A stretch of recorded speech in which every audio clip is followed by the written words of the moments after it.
Siapa temannya kalian yang tidak hadir pada hari ini? Alia, Adiba. Oke. Ada yang tahu alasannya yang tidak hadir? Satu orang. Keluarga. Mungkin ketua kelas boleh jelaskan atau siapa? Ketua kelas tahu alasannya temannya yang tidak datang? Sakit, selain sakit.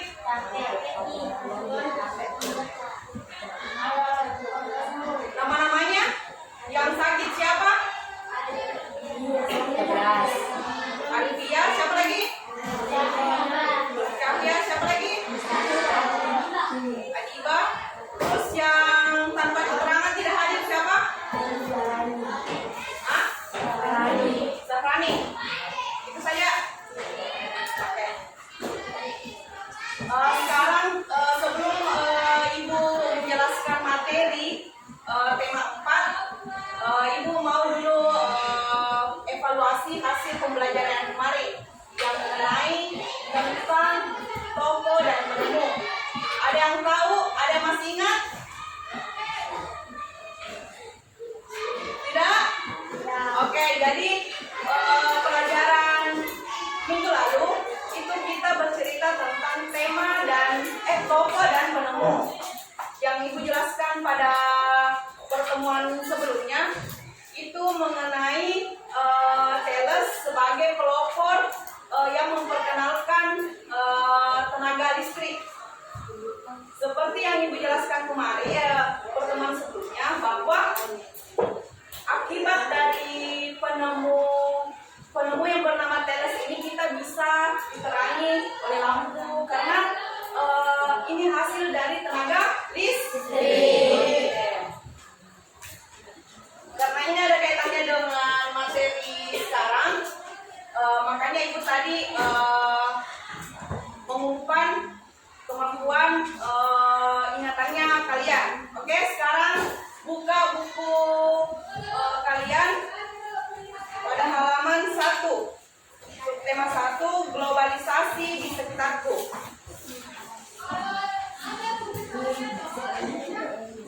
Oke.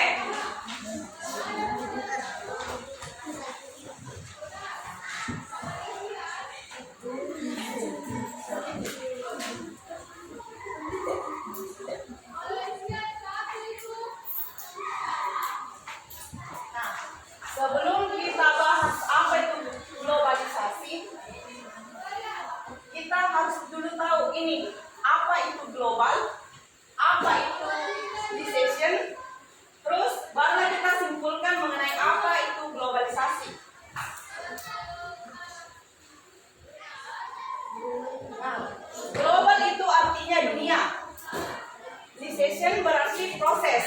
Jadi secara simpelnya kita bisa menarik kesimpulan kalau globalisasi itu adalah proses yang mendunia, berarti bisa dinikmati oleh seluruh kalangan, bukan cuma orang Makassar saja atau di kelas ini saja.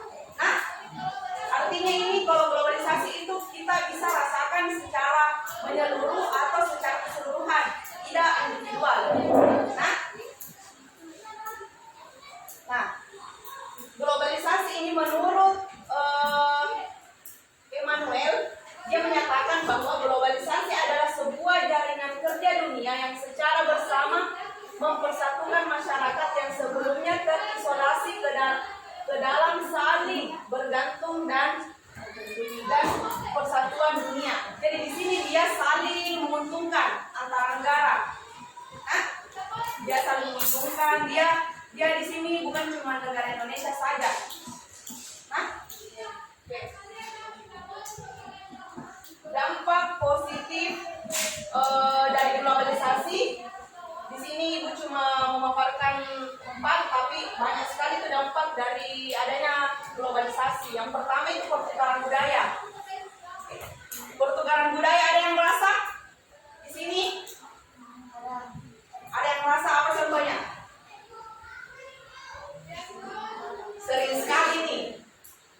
Sering sekali dilakukan ini pertukaran budaya. Indonesia ini adalah negara yang jago sekali meniru.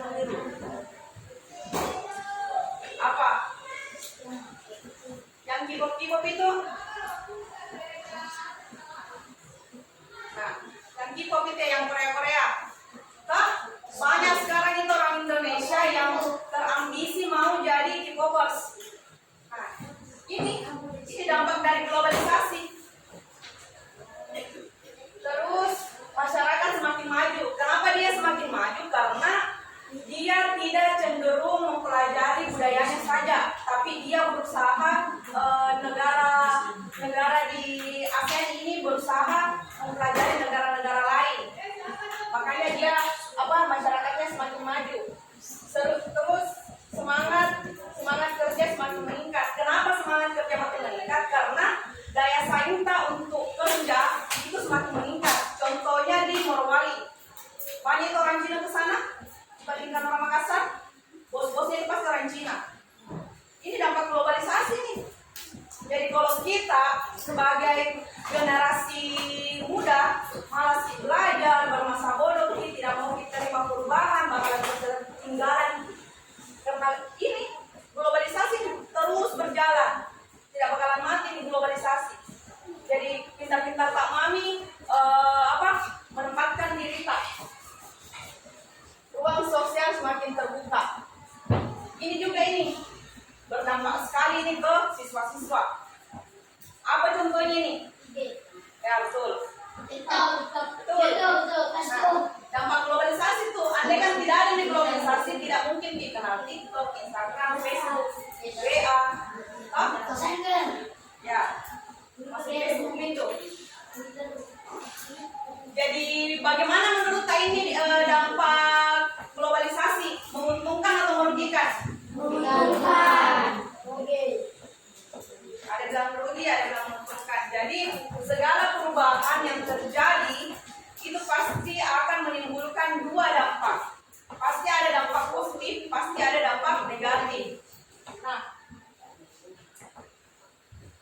dampak negatifnya ini banjirnya produk impor. Jadi dampak globalisasi ini banyak sekali barang-barang impor yang dijual.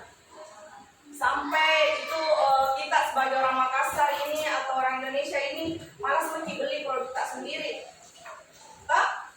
Pasti kalau beli sepatu lebih mau kayak Adidas, NB, Nike, dibandingkan produk Indonesia yang ada tuh yang sepatu yang terkenal juga lupa gak apa juga. Apa lagi deh?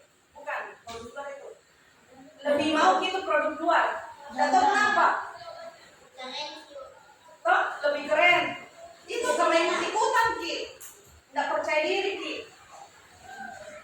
Sedangkan tidak sadar Ki kalau kita sebenarnya itu juga diikuti dikit sama negara lain. Contoh kemarin masalah pakaian. Kemarin itu ada ratu dari Filipina ke Makassar pakai baju bodoh.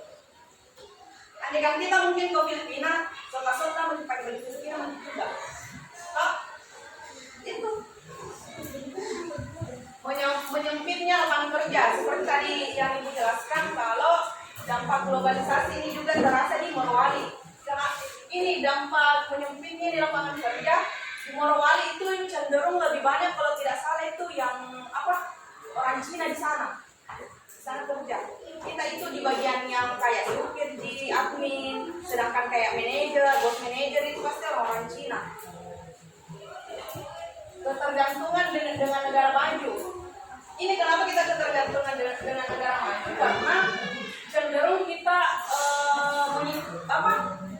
mau seperti negara maju. Oleh karena itu biasa presiden makanya mengambil kebijakan untuk mensetarakan negaranya dengan negara tersebut. Dia biasa memilih jalur meminjam di negara lain.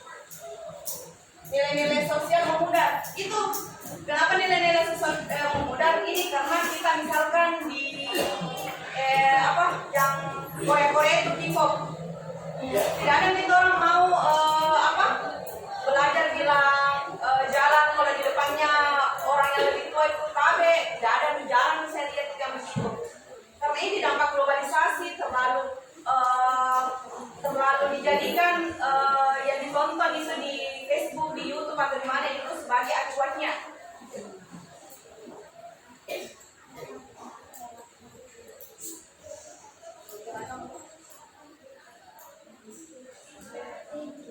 Oke, keberagaman produk ini dari hasil globalisasi ini seperti tadi Ibu bilang, contohnya kayak naik, tapi di Indonesia itu kita juga punya produk yang mendunia.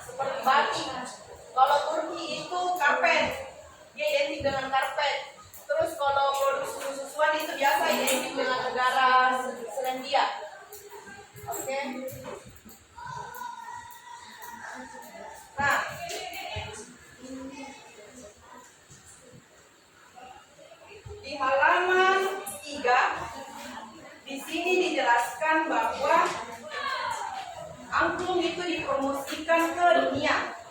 Nah, tugasnya kalian,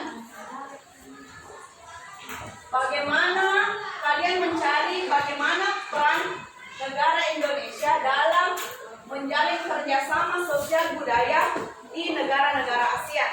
Bagaimana perannya Indonesia? Bagaimana perannya Indonesia?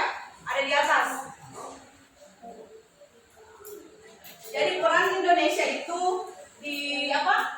Dalam mempromosikan sosial budaya itu sangat penting. Karena di sini terbukti dari adanya sosialisasi yang dilakukan oleh negara Indonesia ke seluruh duta-duta negara dari luar negeri. Oke.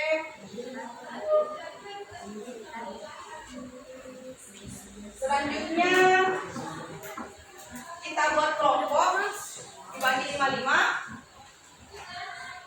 Satu kelompok 5 orang. Di sini tugasnya kalian mencari bagaimana peran listrik di era globalisasi. Terus yang kedua, pada gambar tersebut tenaga listrik yang dihasilkan oleh apa? Nah, di sini di halaman 6. Coba kalian diskusikan. Oke.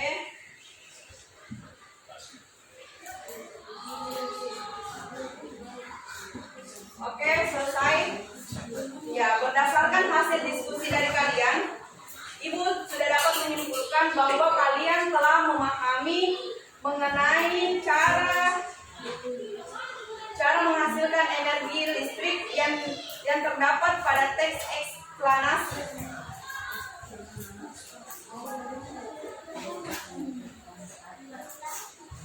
Oke? Ada yang mau bertanya sampai sini tentang materinya?